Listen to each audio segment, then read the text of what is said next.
I don't have a non-for-profit organization. I just do wherever I am, with children, wherever they are, and try to help them to get where I believe and understand they need to be. I'm saying this to you all to say this. There are three categories of children, as I understand it, having worked with children for 25 years. There's three categories that a child will go into. The most blessed of the children come from a family or a parental setting where the mother and father are deeply in love with one another. And that deep love that they have for one another, it is totally expressed in that child. That's the ideal situation that you read about in Scripture. That's one child. The second group the child can go into is a child who may have come from that type of situation, but for whatever reason, the parents may have divorced. Someone very close that may have been in that ideal situation, one of those parents may have died. And so that child feels some conflict inside of themselves to the point that they're losing their way. Brother Ice said, when his own child died, how he questioned God. And Brother Ice is a grown man. Imagine Brother Ice being 10 and his father, let's flip the script. Imagine Brother Ice being 10 and his father was his son and he died. What would have happened to Brother Ice, who didn't have the mental capacity to really try to grab a lot of this information and understand how to actually work that conflict out inside of himself? That's the second child. Then you have the third child that Brother Ice mentioned in his poetic articulation. The child who has gone through sexual molestation, serious parental neglect,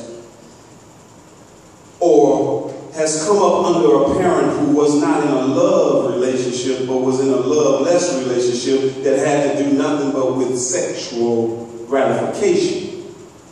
And then the mother and or the father, whichever one was left with the child, oftentimes it's the mother who had sex with someone that she was not in love with. Or better yet, let's go with Brother Ice when he says maybe she had gotten raped. And she decides to have the child. Imagine that. And now she's raising this child. And every time she sees that child's face,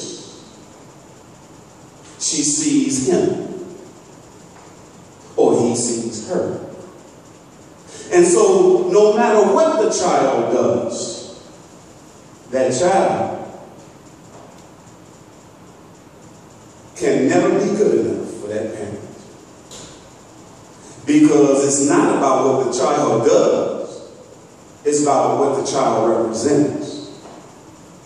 And so that punishment, that brutality, that mother or that father who is left with that child exacts upon that child is internalized. Like Brother Ice was saying, it's internalized. And imagine that being internalized all of your life until you become the ripe old age of, let's say, 15.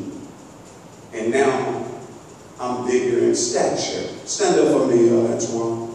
Just stand up for me. Antoine is a young man who's with me, who I've been to a lot, and we hang out, right? So Antoine, how old are you? Now see how tall that boy is? You can have a seat. So he's 16 years old. Now imagine him now getting bigger in size than his mom, who used to exact that upon him. And he hits the streets. For him internally, he internalizes so deeply even care if he lives or dies. He just don't kill himself. But everybody who comes in his wake as in water, you know, on a boat. Everybody who comes in his wake, that pain that he feels, he give you a little bit of it. Give me your iPhone. Give me your money. What's up? You want to die? That's what you get. And it ain't about you at all. It's about the pain that you feel. And then he clicks in with other guys who feel the same way that he do. And they become family.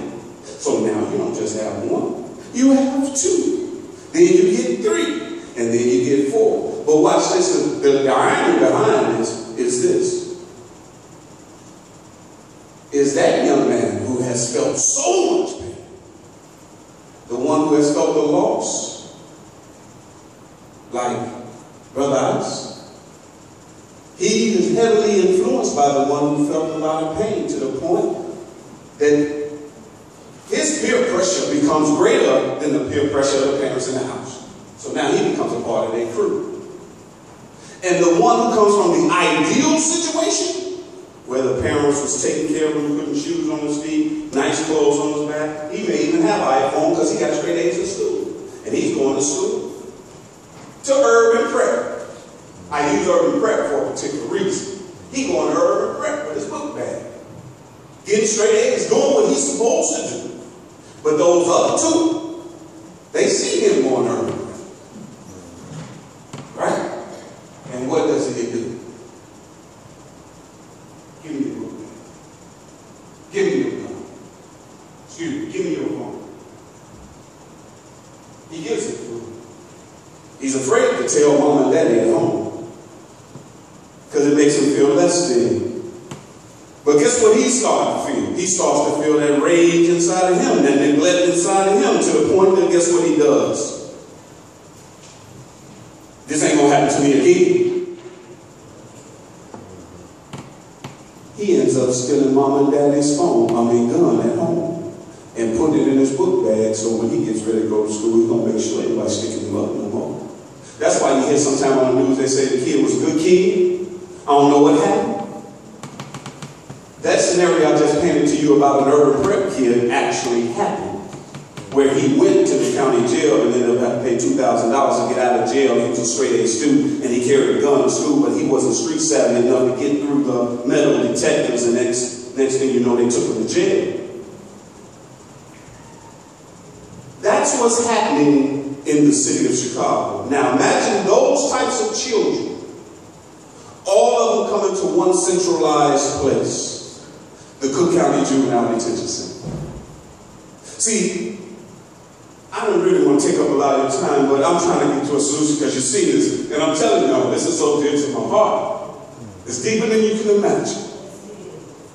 Okay? I'm hoping I can articulate this in a way that, in particular, you, ma'am, could put that on your status for me.